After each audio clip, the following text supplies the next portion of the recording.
கர்த்தர் நல்லவர், அவர் கிருபை என்றும் உள்ளது. ஆமேன், ஆமேன். எல்லாரும் சொல்லலாமா? கர்த்தர் நல்லவர், அவர் கிருபை என்றும் உள்ளது. ஆமேன். கர்த்தர் நம்ம கிருபையை இன்றைக்கு நாம் பாடினபடியே அவருடைய கிருபை நம்மை நிர்மூலமாகாமல் காத்திருக்கிறது. அல்லேலூயா, அல்லேலூயா. அப்படிப்பட்ட கிருபையை, நிச்சயமான கிருபையை கர்த்தர் நமக்கு தந்து நம்முடைய குடும்பங்களை காப்பாற்றி தெய்வ தயவினாலும் அவருடைய அன்பினாலும் நம்மை நடத்தி கொண்டு வருகிறார். ஆமேன். இந்த புதிய வருஷத்தில் மற்றும் ஒரு முறை உங்களுக்கு முன்பாக நின்று தேவனுக்கு ஊழியம் செய்ய கர்த்தர் கொடுத்த இந்த வாய்ப்புக்காக கர்த்தருக்கு நான் ஸ்தோத்திரிக்கிறேன். அருமையான பாஸ்டர் அவர்களுக்காகவும் அம்மாக்காகவும் இங்கே இருக்கிற எல்லா உடன் ஊழியர்களுக்காகவும் நான் கர்த்தருக்கு நன்றி செலுத்துகிறேன். இங்கே வந்திருக்கிறவங்க எல்லாரையும் கர்த்தராகிய இயேசு கிறிஸ்துவின் நாமத்தில் வாழ்த்துகிறேன். அல்லேலூயா, ஆமென். நம்முடைய ஆண்டவர் இரக்கமும் உருக்கமும் நீடிய சாந்தமும் மிகுந்த தயவும் உள்ள தேவன். ஆமென். நீங்கள் ஆராதிக்கிற தேவன், நான் ஆராதிக்கிற தேவன், நான் நம்பி இருக்கிற தேவன், நான் நம்பி இருக்கிறவர் சொன்னதை செய்து முடிக்கிற தேவன். அல்லேலூயா, அல்லேலூயா. கர்த்தருடைய வசனம் நமக்கு எல்லாமே நல்லா தெரியும். அவர் சொல்லியும் செய்யாதிருப்பாரா? அவர் வசனித்தும் நிறைவேற்றாமல் போவாரோ? அப்ப ஆண்டவர் செயல்படுவதற்கு முன்பாக முதல்ல அவர் சொல்லுவார். அல்லேலூயா. பிஃபோர் ஹிஸ் ஆக்ஷன் வேர்ட் தான் ஃபர்ஸ்ட் வரும். ஆமென். ஏன் வசனங்களை கேட்கணும், ஏன் வார்த்தைகளை தியானிக்கணும், ஏன் வேதத்தை வாசிக்கணும், ஏன் சபைக்கு வந்து பிரசங்கங்களை கேட்கணும் அப்படின்னா ஆண்டவருடைய actions, his action will always follow his word. அவருடைய கிரியைகள் அவருடைய வார்த்தையை தான் பின்தொடரும். அல்லேலூயா. அப்போ நம்ம குடும்பங்களில், நம்முடைய வாழ்க்கையில் கர்த்தர் கிரியை செய்யணும், அவர் செயல்படணும், அவர் எழுந்திருளணும், அவருடைய செயல்பாடுகளை பார்க்கணும் அப்படின்னா முதல்ல நம்முடைய வீடுகளுக்குள்ளாக, நமக்குள்ளாக அவருடைய வார்த்தையை நாம் அனுமதிக்கணும். ஆமென். அவர் சொன்னாதான் செய்வார், அவர் வசனித்தாதான் நிறைவேற்றுவார். அல்லேலூயா. அதனால எப்பொழுது நம்முடைய வாழ்க்கை வார்த்தையை சார்ந்து நடக்க ஆரம்பிக்கிறோமோ நம்முடைய வாழ்க்கையில் கர்த்தருடைய ஆக்ஷன்ஸ், நன்மைகள் எல்லாம் நமக்கு பின்பாக தானாய் வரும். அல்லேலூயா.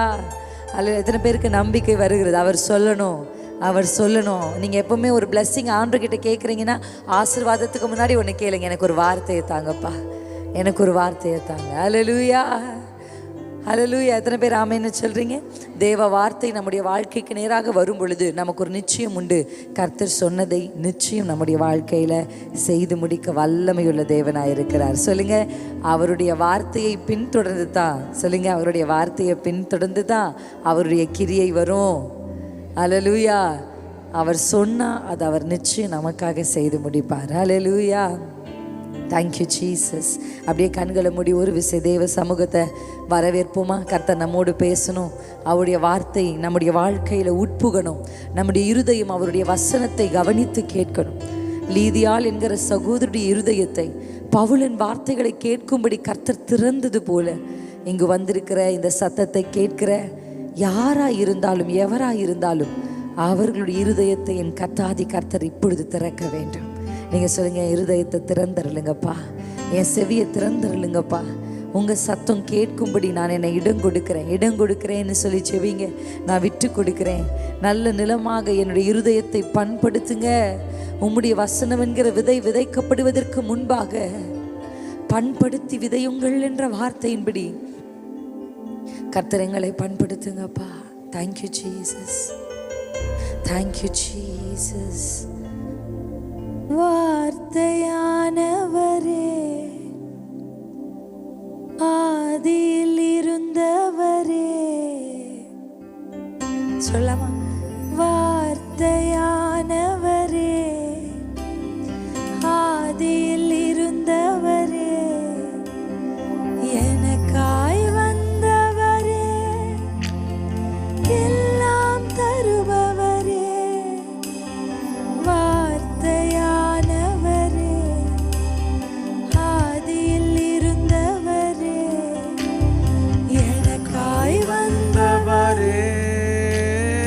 எல்லாம் தருபவர்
வலது கரத்தை உயர்த்தி, அவர் வார்த்தையானவர், அவருடைய நாமம் வார்த்தை எனப்படும், அவருடைய நாமம் வார்த்தை எனப்படும். ஆதியிலே வார்த்தையாய் இருந்த இயேசு இன்றைக்கு நம் நடுவிலே இருக்கிறார். அவருடைய வார்த்தையினால் வானத்தையும் பூமியையும் உண்டாக்கினவர் நம் நடுவிலே இருக்கிறார். அவர் சொன்னதை தடுப்பவன் யார்? அவருடைய வார்த்தையை மறுப்பவன் யார்?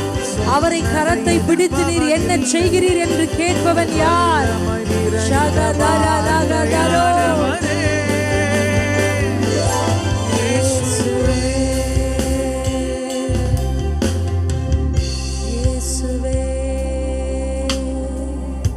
ஜீசஸ், வார்த்தையான எங்கள் தெய்வம், எங்கள் நடுவில் நீர் இடைப்படுவீராக. நம்முடைய சத்தத்தை கர்த்தர் துணிக்க பண்ணும் இயேசு கிறிஸ்துவின் நாமத்தில் பிதாவே, ஆமென். அல்லேலூயா. நம்முடைய வேத புத்தகத்தை ஒரு முக்கியமான வசனத்திற்கு நேராக நாம் திருப்ப போகிறோம். இந்த நாளில் நாம் தியானிக்க எபிரேயர் 8ஆம் அதிகாரத்துக்கு நேராக நம்ம கவனத்தை திருப்பலாம். எபிரேயர் 8ஆம் அதிகாரம் 10ஆம் வசனத்தை நாம் இன்றைக்கு வாசிக்க போகிறோம். எபிரேயர் 8. அந்த நாட்களுக்கு பின்பு நான் இஸ்ரவேல் குடும்பத்தாரோடே பண்ணும் உடன்படிக்கையாவது, என்னுடைய பிரமாணங்களை அவர்களுடைய மனதிலே வைத்து அவர்களுடைய இருதயங்களில் அவைகளை எழுதுவேன். நான் அவர்கள் தேவனாயிருப்பேன், அவர்கள் என் ஜனமாயிருப்பார்கள். ஹல்லேலூயா, ஹல்லேலூயா. இந்த இடத்துல ஆண்டவர் சொல்லுகிறது, அந்த நாட்களுக்கு பின்பு நான் இஸ்ரவேல் குடும்பத்தாரோடே பண்ணும் உடன்படிக்கையாவது. ஹல்லேலூயா, ஹல்லேலூயா, ஆமென். நம்முடைய ஆண்டவர் உடன்படிக்கையின் தேவன். சத்தமா சொல்லாமா? அவர் உடன்படிக்கையின் தேவன். ஆமென். அவர் ஒரு வார்த்தையை ஒருத்தருக்கு சொன்னாரு அப்படின்னா, ஒருத்தருடைய கையை ஆண்டவர் பிடிச்சாரு அப்படின்னா, ஒருவேளை அந்த மனிதன் மரித்து போகலாம். அந்த மனிதன் மரித்தால் அந்த பிள்ளைகளுடைய கையை கர்த்தர் அடுத்து பிடிப்பார். ஹல்லேலூயா. எத்தனை பேருக்கு புரியுது? தலைமுறை தலைமுறைக்கும் அவர் ஆண்டவர். ஆபிரகாம் வாழ்ந்தாரு, ஆபிரகாமின் கையை கர்த்தர் பிடித்தார். ஆபிரகாம் மரித்து போனவுடன் ஆண்டவர் சரி ஆபிரகாமை நடத்திட்டோம், முடிச்சிட்டோம், கிளம்பி போயிடுவோம் அப்படின்னு இல்லாம அடுத்து ஈசாக்கின் கையை அவர் பிடித்தார். அல்லேலூயா. ஈசாக்கின் கையை பிடித்தவர் யாக்கோபு கல்லை வைத்து நித்திரை செய்து கொண்டிருக்கிறார். ஆமென். கிடைச்ச கல்லை வச்சு தலைக்கு கீழே வைத்து அவர் நித்திரை செய்து கொண்டிருக்கிறார்.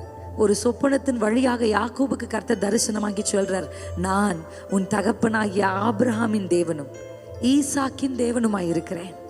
நான் உன்னோடு கூட இருந்து நான் உனக்கு சொன்னதை செய்யும் அளவும் உன் கையை விடமாட்டேன்றார். ஹல்லேலூயா, ஆமென்.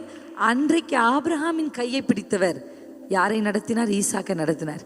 ஈசாக்கின் கையை பிடித்தவர் சரியான சமயத்தில் வந்து சொல்றார், நான் உன் கையை விடமாட்டேன் அப்படின்னா கையை ஆல்ரெடி பிடிச்சிருக்காருன்னு அர்த்தம். உன் கையை பிடிச்சுக்கிறேன்னு சொல்லலை, உன் கையை நான் விடமாட்டேன்னு சொல்றார். ஒருவேளை யாக்கோபுக்கு கர்த்தர் என் கரத்தை பிடித்திருக்கிறார் என்ற உணர்வு இல்லாமல் இருக்கலாம். ஆனால் சத்தியம் என்னன்னா, இதுவரையும் கர்த்தர் தான் யாக்கோபை கரம் பிடித்து நடத்தினார். ஹல்லேலூயா, ஹல்லேலூயா. எத்தனை பேர் என் கூட சேர்ந்து 2025 என் அப்பா என் கையை பிடிச்சு நடத்தினார்னு எத்தனை பேர் சொல்வீங்க? ஹல்லேலூயா. உங்களை கர்த்தர் நடத்துறார், உங்க பிள்ளைகளை கர்த்தர் நடத்துவார். ஆமென். யாக்கோபை நடத்தினவருக்கு பெயர் என்ன தெரியுமா? ஈசாக்கின் பயபக்திக்குரியவர். அல்லேலூயா, அல்லேலூயா. இன்றைக்கு நம்ம தேவன் மேலே வைக்கிற விசுவாசம், இன்றைக்கு நம்ம தேவ சமூகத்திற்கு வந்து நிற்கிற அந்த அனுபவங்கள், நாம் கர்த்தருடைய வேதத்தை தியானிக்கிறது, கர்த்தருடைய வார்த்தையின்படி நடக்கிறது, சத்தியத்திற்கு நம் செவிகளை சாய்த்து அசுத்தமானவைகளுக்கு நம்மை விளக்கி நாம் வாழுகிற இந்த வாழ்க்கைக்குரிய பிரதிபலன் என்ன தெரியுமா? இன்றைக்கு நான் பிரயாசப்பட்டேன், எனக்கு மட்டும் அது கிடைச்சிட்டு முடியறதில்ல. கர்த்தர் தலைமுறை தலைமுறைக்கும் தலைமுறை தலைமுறைக்கும் அவர் ஆண்டவராக இருக்கிறார். உங்க தேவன் உங்கள் பிள்ளைகளை நடத்துவார். அல்லேலூயா.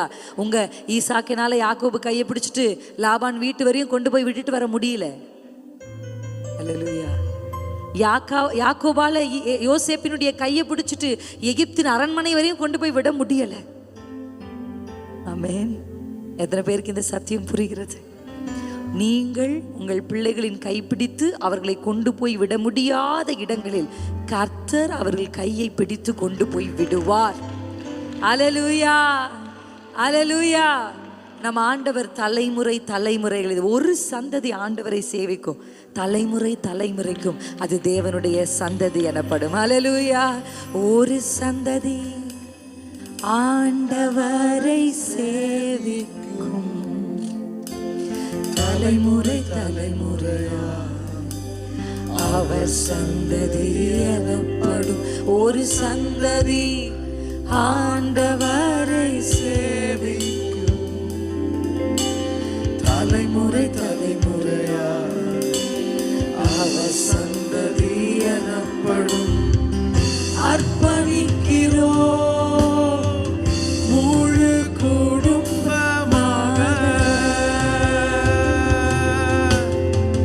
நானும் என் பிள்ளைகளும் உந்தனின் சேவைக்காக. அப்படியே கொஞ்சம் அர்ப்பணித்து பாடுங்க. நாங்க அர்ப்பணிக்கிறோம்ப்பா. அர்ப்பணிக்கிறோம் முழு குடும்பமாக நானும் என் பிள்ளைகளும் உந்தனின் சாட்சியாக. ஒரு சந்ததி கர்த்தரை சேவிக்கிறதுனால, ஒரு சந்ததி, ஒரு மனுஷன், ஒரு மனுஷி கர்த்தருடைய கரத்தை பிடித்து நடக்கிறதுனால தலைமுறை தலைமுறையாய் அவர் கடத்தப்படுத்தி நடத்துவார். அல்லேலூயா. இந்த இடத்துல ஆண்டவர் சொல்றார், நான் ஒரு உடன்படிக்கையை செய்கிறேன். அவர் உடன்படிக்கையில் உண்மையுள்ளவர். என்ன செய்றார் அந்த இஸ்ரவேல் குடும்பத்தோடு ஒரு உடன்படிக்கைனா, என்னுடைய பிரமாணங்களை அவர்களுடைய மனதிலே வைத்து அவர்களுடைய இருதயத்தில் அவைகளை எழுதுவேன். அல்லேலூயா, அல்லேலூயா. இந்த புதிய உடன்படிக்கையில் நமக்கு கிடைக்கிற ஒரு பலன் என்னன்னா, அவருடைய பிரமாணங்கள், அல்லேலூயா, the laws நம்ம மனதிலும் நம்ம இருதயத்திலும். சொல்லுங்க, மனதிலும் இருதயத்திலும். மைண்ட், ஹார்ட், இந்த ரெண்டுத்திலையும் அங்க ஆண்டவர் சொல்றாரு, அவர்களுடைய மனதில் அதை நான் வைத்து அவர்களுடைய இருதயத்தில் நான் அதை எழுதுவேன். ஆமென். தேவனுடைய விரலினால் எழுதி ஆண்டவர் பிரமாணங்களை மோசேயின் கைகளில் கொடுத்து அனுப்பினார். கரெக்டா இல்லைங்களா? ரைட் ஆர் ராங் நான் சொல்றது? பழைய ஏற்பாட்டில் அந்த பகுதியை நம்ம வாசிக்கிறோமா? அவரே தன்னுடைய விரலினால் எழுதி 2 கற்பலைகளை மோசேயின் கைகளில் கொடுத்து அனுப்புறார். கொடுத்து அனுப்பினா மோசே அதை உடைச்சாரு, மறுபடியும் போனாரு, கேட்டு எழுதினாரு. ஆனா நீங்க பாத்தீங்கன்னா கர்த்தரிடத்துல நன்மைகளை பெற்றுக்கொண்டார்கள், உணவுகளை பெற்றுக்கொண்டார்கள், பராமரிப்பை பெற்றுக்கொண்டார்கள், பாதுகாப்பை பெற்றுக்கொண்டார்கள், எல்லாவற்றையும் பெற்றுக்கொண்டாங்க. ஆனா அந்த கற்பனைகளுக்கு கீழ்ப்படிய அவர்களால முடியல. காலேப், யோசுவா என்கிற 2 தேவ மனிதர்களை தவிர மற்ற யாராலும் கர்த்தர் வாக்கு பண்ண கானானை சுதந்திரிக்க முடியல. ஏன் தெரியுமா? பழைய உடன்படிக்கையில அந்த லா கற்பரை பலகையில் இருந்துச்சு. ஆனா புதிய உடன்படிக்கையில கர்த்தருடைய வார்த்தை நம்முடைய இருதயத்தில் எழுதப்படுகிறது. ஹல்லேலூயா, ஹல்லேலூயா, ஹல்லேலூயா. புதிய உடன்படிக்கையின் ஊழியத்தை குறித்து ஆண்டவர் பவுல் சொல்லிக்கொண்டே வரும்போது அவர் சொல்றாரு, இந்த லா கொல்லும், ஆவியோ உயிர்ப்பிக்கும். பரிசுத்த ஆவியானவர் எதை விரும்புகிறார் என்று சொன்னால், நம்முடைய உள்ளங்களில அவருடைய வார்த்தைகள் எழுதப்படணும்னு விரும்புகிறார். ஆமென். கற்பறையில இருந்தா உடைச்சிரும், அது யாரோ ஒருத்தர்கிட்ட இருக்கும், அப்படி இல்லை. கர்த்தர் சொல்லுகிற இந்த உடன்படிக்கையின் பிரமாணம் என்னன்னா, அவருடைய வார்த்தை நம்முடைய மனதுகளுக்குள்ள இருக்கணும். இந்த வருஷம் அவருடைய வார்த்தையை கேரி பண்ணும். இந்த வருஷம் துவங்கினதுலேருந்து தேவ ஆவியானவர் எனக்கு ஒரு வார்த்தையை சொல்லிக்கிட்டே இருக்கிறார். வசனம் மேற்கொண்டது, வசனம் மேற்கொண்டது. கர்த்தருடைய வார்த்தை மேற்கொள்ளும். எந்த சூழலையும் கர்த்தருடைய வார்த்தை மேற்கொள்ளும். எத்தனை பேர் நம்புறீங்க? அல்லேலூயா. செத்த கர்ப்பத்தை கர்த்தருடைய வார்த்தை மேற்கொள்ளும். செத்த சரீரத்தை கர்த்தருடைய வார்த்தை மேற்கொள்ளும். அல்லேலூயா. இம்பாசிபிள கர்த்தருடைய வார்த்தை மேற்கொள்ளும். செத்த கர்ப்பம், செத்த சரீரம்.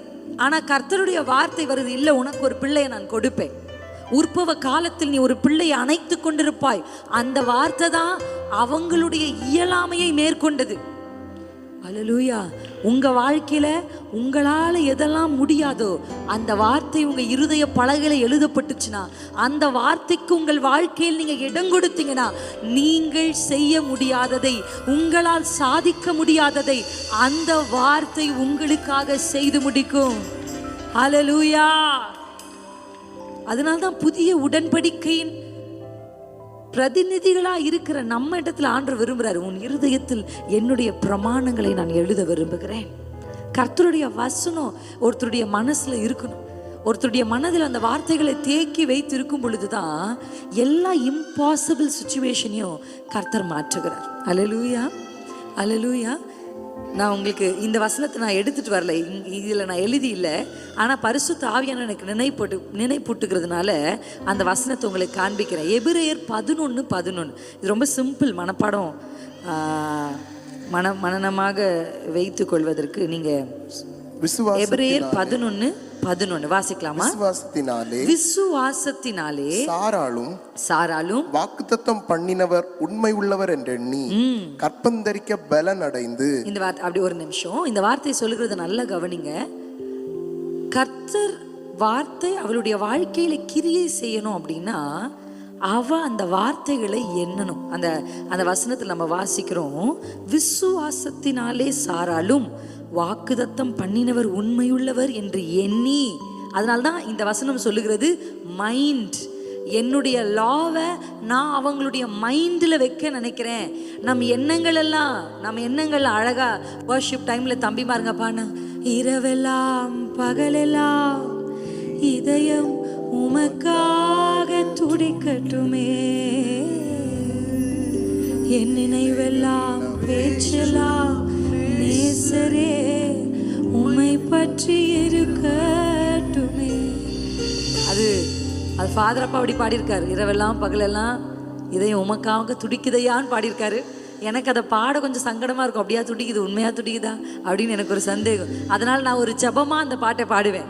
நானும் என்னுடைய கணவரும் எங்களுடைய ஆராதனை வேலையில் இந்த வரிகளை பாடும் பொழுது, இரவெல்லாம் பகலெல்லாம் இதயம் உமக்காக துடிக்கட்டுமே,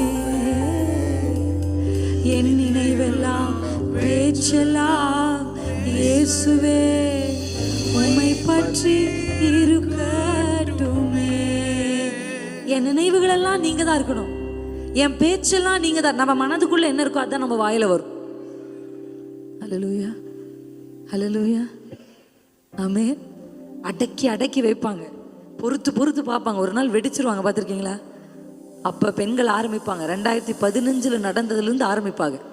ஏன்னா 2015 அந்த மனசில் தேக்கி வச்சுருக்காங்க. பலூன் மாதிரி ஊதி ஊதி ஊதி திடீர்னு ஒரு நாள் ஒரு ஊசியை வச்சு ஓட்ட போன மாதிரி வெடிச்சிருவாங்க. அன்னைக்கு அப்படி செஞ்சீங்கல்ல, அன்னைக்கு இப்படி சொன்னீங்கல்ல, இன்னைக்கு இப்படி நடந்துச்சுல்ல அப்படின்னு ஆரம்பிப்பாங்க. நினைவுகளில் எல்லாம் பழைய காரியங்கள், கடந்த காரியங்கள், கசப்புகள். ஒரு விடுதலை கர்த்தர் நமக்குள்ள கொண்டு வரணும். வார்த்தை உள்ள போகணும். இது உள்ள போக போக தேவையில்லாதது வெளியே போகும். ஹல்லேலூயா, ஹல்லேலூயா. என்னுடைய மிகவும் சோர்வான சூழல்ல நான் செய்யற ஒரு விஷயம், மை பிராக்டிஸ், எழும்பி நின்று பைபிள் இப்படி தூக்கி பிடிச்சுப்பேன். இப்படி தூக்கி பிடிச்சு சத்தமா வசனத்தை வாசிப்பேன். ஹல்லேலூயா. நான் பார்த்துருக்குறேன், என்னுடைய எக்ஸ்பீரியன்ஸ், சின்ன அனுபவம் தான், ஆனால் உங்கள்கிட்ட பகிர்ந்து கொள்கிறேன், உங்களுக்கு பிரயோஜனமாக இருக்கும்னு நினைக்கிறேன். அப்படி எப்பொழுதெல்லாம் நான் ரொம்ப சோர்வாக ஃபீல் பண்ணுறனோ, டிஸ்கரேஜ்டாக, ஒரு யாருமே நம்மளை உற்சாகப்படுத்தாத ஒரு நிலையோ, ஒரு டிஸ்கரேஜ்டாக நான் ஃபீல் பண்ணுறனோ, தொய்ந்து போகிறனோ, அப்போல்லாம் இந்த வார்த்தையை இப்படி தூக்கி பிடிச்சு சத்தமாக வாசிப்பேன். ஹல்லேலூயா, ஆமென். அப்படி தூக்கி பிடிச்சு ஒரு நாள் வாசித்தேன். எனக்கு ஒத்தாசை வரும் பர்வதங்களுக்கு நேராக என் கண்களை ஏறெடுக்கிறேன். வானத்தையும் பூமியையும் உண்டாக்கின கர்த்தரிடத்திலிருந்து எனக்கு ஒத்தாசை வரும். அவர் என் காலை தள்ளாட ஒட்டார், என்னை காக்கிறவர் உறங்கார். நான் அந்த அதிகாரத்தை படிச்சுட்டே மறுபடியும் படித்தேன். தேவ பலன் என் சரீரத்தை நிரப்ப ஆரம்பித்தது. என் உள்ளத்துக்குள்ள கர்த்தருடைய தைரியத்தை கர்த்தர் கொடுக்க ஆரம்பித்தார். அதனால வசனம் என்பது கர்த்தர் நம்முடைய இருதயத்தில் அவைகளை எழுத வேண்டும் என்று விரும்புகிறார். அல்லேலூயா. இந்த புதிய உடன்படிக்கையில் கர்த்தர் செய்ய வேண்டிய நினைக்கிறது என்ன தெரியுமா? அவர் கொடுத்த பிரமாணங்களை கீழ்ப்படியாமல் காணானை இழந்தவர்களைப் போல அல்லாமல், கர்த்தருடைய பிரமாணங்கள் நம் இருதயங்களில் எழுதப்பட்டு பரம காணானாகிய அல்லேலூயா இன்ப இயேசு ராஜாவை நான் பார்த்தால் போதும், மகிமையில் அவரோடு நான் வாழ்ந்தால் போதும். இன்ப இயேசு ராஜாவை பார்த்தால் போதும்,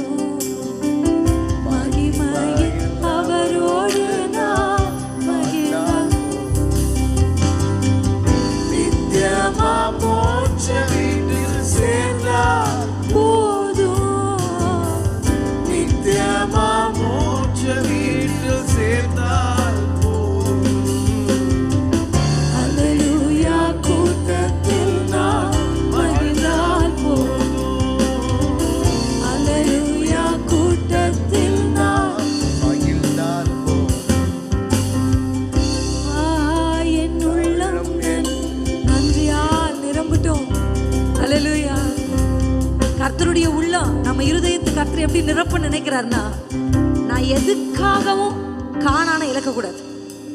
எத்தனை பேருக்கு புரியுது? லட்சக்கணக்கான ஜனங்கள் இழந்து போனார்கள், 2 பேர் சுதந்திரித்தாங்க. ஏன் தெரியுமா? கர்த்தர் சொன்ன வார்த்தையை காலேப் தன் இருதயத்தில் வைத்திருந்தார். கற்பலகை வேணா உடைஞ்சிருக்கலாம், அந்த வார்த்தையை சுமந்து வந்த மோசே வேணா மரித்திருக்கலாம். ஆனா சொல்லப்பட்ட வார்த்தையை தன் இருதயத்தில் எழுதி வைத்திருந்த காலேவும் யோசுவாவும் அந்த கானானை சுதந்திரித்தார்கள்.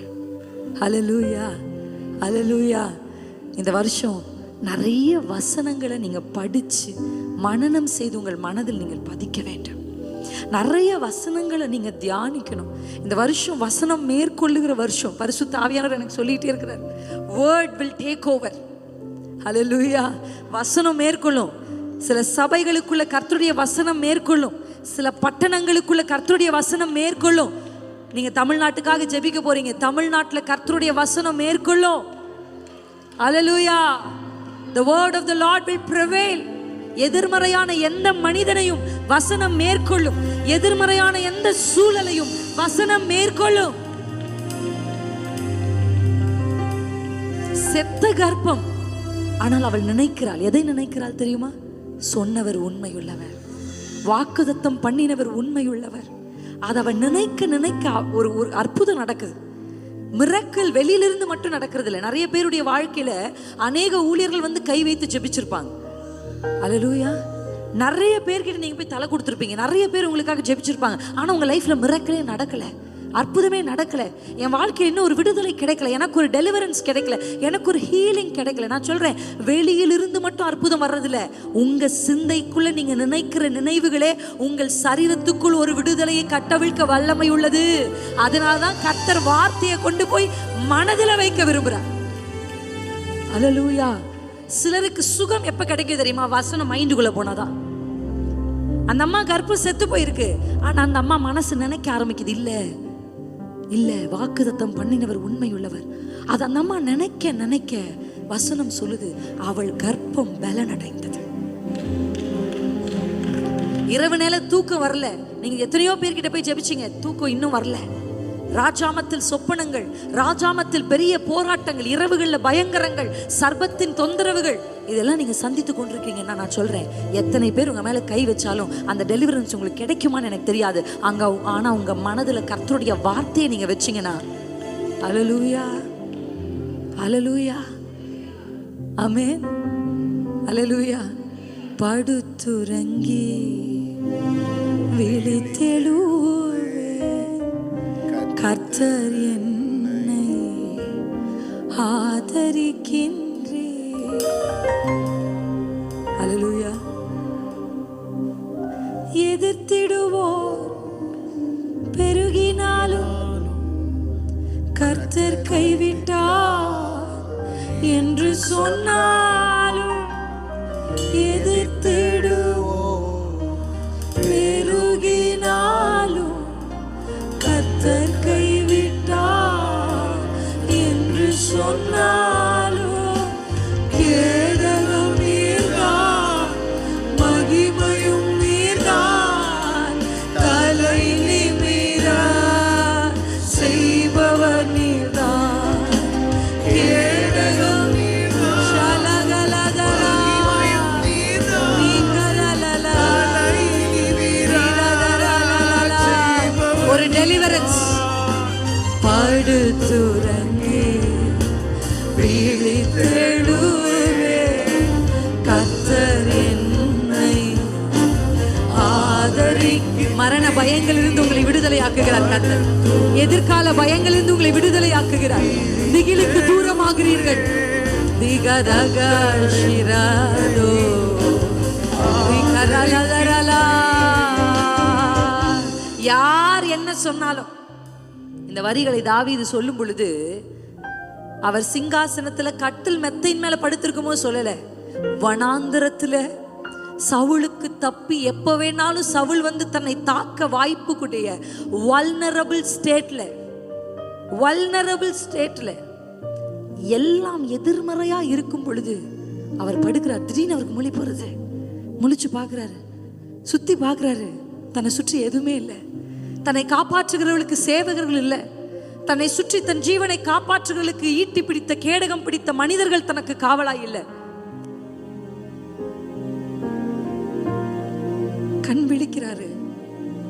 அப்ப சொல்றாரு, இல்ல படுத்துறங்கி விழித்திடுவே. அல்லேலூயா. எவ்வளோ அழகா ஃபாதர் பாதை எழுதியிருக்காரு பாருங்க. அல்லேலூயா. அந்த வரி, அந்த லைனை பாடலாமா? எதிர்த்திடுவோம் பெருகினாலும் கர்த்தர் கைவிட்டார் என்று சொன்னார். மனிதன் என்ன சொல்லுகிறான் என்பது முக்கியம் அல்ல. கர்த்தர் என்ன சொன்னார்? உன் சிரசின் மேலே கிரீடம் பூக்கும் என்று சொன்னாரா? உன்னை அரியணையில் அமர வைப்பேன் என்று சொன்னாரா? ராஜ்ய பாரத்தை உனக்கு கொடுப்பேன் என்று சொன்னாரா? அப்ப நிம்மதியா படுத்து தூங்குங்க. சொன்னவர் செய்வார், வாக்கு பண்ணினவர் நிறைவேற்றுவார். கர்த்தர் கைவிட்டார் என்று சொன்னாலும் கேடகம் நீர்தான், மகிமையும் நீர்தான், தலையினிமிர செய்பவர் நீர்தான். உங்க தலையை உயர்த்துவாரம்மா, உங்க தலையை உயர்த்துவாரையா. வசனத்தை இருதயத்தில் எழுதுங்க, வசனத்தை மனதில் எழுதுங்க. அதனாலதான் ஆண்டவர் விரும்புறார், இந்த புதிய உடன்படிக்கைக்குள் இருக்கிற தன்னுடைய ஜனத்திற்கு, தன்னுடைய இஸ்ரவேல் குடும்பத்திற்கு கர்த்தர் சொல்றாரு, யாசெல்லாம் என்ன தெரியுமா? உங்க மனதுல நான் எழுதணும். அவருடைய விரல்கள் கற்பாறைகளில் எழுத வல்லமை உள்ளதானால் அவருடைய விரல்கள் என்னுடைய இருதயத்தில் அவருடைய வசனத்தை எழுதணும். அல்லேலூயா, அல்லேலூயா. எத்தனை பேர் ஆசைப்படுறீங்க? ஆசை, எனக்கு ஆசை. உங்க இருதயம், இந்த வசனம் என் மனதுக்குள்ள எழுதப்படணும். இந்த வார்த்தையை சுமக்கிறவள கேரியர் ஆஃப் த வேர்ட்.